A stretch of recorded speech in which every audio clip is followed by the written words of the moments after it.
lang yung sagot. I-ano ko na lang, idiretso ko na lang. Anong mangyari pag sabihin natin nag-declare ang isang tao ng vow sa Diyos tapos hindi tinupad ng tao? Gaya ba ng isa sa ay kung ang priest ay lumabas sa priesthood, pero kung isang layman, anong mangyari kung may sabihin ng isang tao na pag ganito ang gagawin ko sa iyo, Lord, basta mag-grant mo ang kahilingan ko. Anong mangyari sa tao? Okay, brother, bigyan po natin ito ulit kay Brother Angel Santos. Ano yung katanungan mo, kapatid? Hindi ko masyado mag-gets. Ang katanungan ko po, kung meron ang isang lay person, Katoliko, ay mag-declare ng isang vow sa Diyos harap ng altar at hindi niya po ito matupad, ano po ang pwedeng mangyari?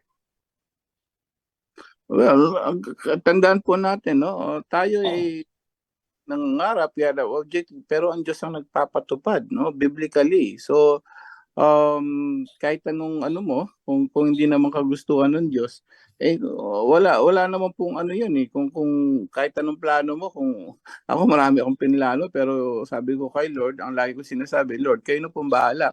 And then, nililid ako ni Lord sa ibang paraan. No, tingnan mo dati, yun nga, no?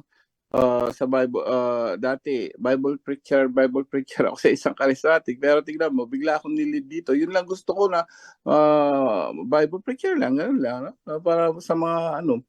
Tapos ngayon bigla akong kailangan ko mag-study, bigla akong naano sa punto por punto. In a way na kung ano man yung plano mo, kapatid, kailangan laging na ang end of the prayer is but your will be done. So anong kasalanan? Wala, kasi kaya mo namang talagang ang tao nangangarap, gusto mong ganito, but your will is not God's will. So completely different yun kung anong gusto ng plano ng Diyos sa'yo, kapatid. Wala namang ano yun kung ano eh, kung yung sinasabi mong nangako siya, gusto ko po ng ganito, pero dapat laging yung ang kagustuhan ng Diyos ang masunod, kapatid, no? So even Jesus before, no, sabi niya, alisin mo itong kopa, no, yung sarong ito. Siya, anong pangarap ni Jesus? Hindi siya mapako sa cross. O gusto ni Jesus yun, wag mo naman ako ipako sa cross, Ama. Pero your will be done. Pero kasi ang plano ng Diyos talaga for redemption sa mga for our salvation. Kailangan siya maipako sa cross. Hindi siya muling mabubuhay at hindi malalaman ng tao na siya talagang Diyos. Kasi kailangan mamatay siya at pakita niya for the resurrection na siya talaga ay Diyos. So in other words, kapatid, wala nang problema yun. Basta mangarap ka, sabihin mo, gusto ko po nito, Lord, pero not my will, your will be done, Lord, no? So walang kasalanan dun kung hindi mo natupad dahil ang gusto ng Diyos pala iba, kapatid. Bro Angel, Yes, bro. Bro Aljan, Yes po. pakibasa sa Ecclesiastes Kapitulo 5, versikulo 4 hanggang 6. Ecclesiastes 4:5. No, Ecclesiastes chapter 5, verses 4 up to 5. Ecclesiastes 5. Yes. Kung mangangako ka sa Diyos, tuparin ito agad. Hindi siya nalulugod sa taong mangmang. Kaya tuparin mo ang iyong pangako sa Kanya.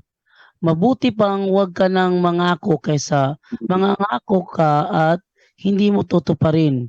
Huwag mo pabayang magkasala ka dahil sa iyong pananalita. Mangangako ka at pagkatapos babawiin mo. Sa ganyan, galit na galit ang Diyos kung magkagayon hindi Kanya pagpapalain sa anumang iyong ginagawa. Okay, yun po. Okay po, maraming salamat po, napakaklaro po ng talata na explain. So tingin ko yun lang yung mga katanungan ko sa ngayong gabi. Maraming salamat po at God bless po sa ating lahat. Ayun. Thank you so much.